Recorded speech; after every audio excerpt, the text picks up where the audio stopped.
ఇది కేవలం సమాచారంగా మాత్రమే భావించండి. వైద్య నిపుణులను సంప్రదించండి. Hello and welcome to Sakshi life.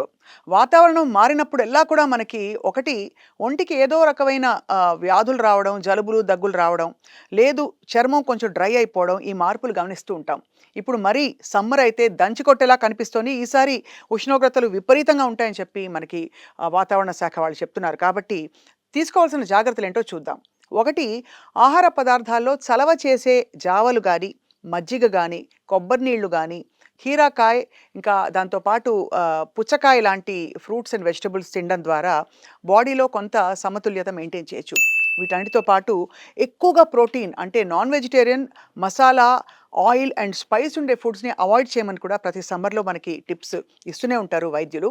వీటితో పాటు మన మొహాన్ని ప్రొటెక్ట్ చేసుకోవడానికి మనం ఏదో ఒక హ్యాట్ ధరించడమో, లేదు సన్ గ్లాసెస్ పెట్టుకోవడం, దాంతో పాటు చక్కటి సన్ స్క్రీన్ రాసుకొని బయటికెళ్ళడం ఉత్తమం. ఇన్‌ఫాక్ట్ సన్ స్క్రీన్ వాడకం ఎలా ఉండాలంటే 2 వేళ్లలో ఉండే అంత సన్ స్క్రీన్ మన మొహం, మెడకి మాత్రమే పడుతుంది కాబట్టి, పొద్దున స్నానం అవ్వగానే సన్ స్క్రీన్ వేసుకోవడం ఉత్తమం అని చెప్పి డెర్మటాలజిస్ట్ చెప్తుంటారు. I hope you cover your self well and wish you a happy summer.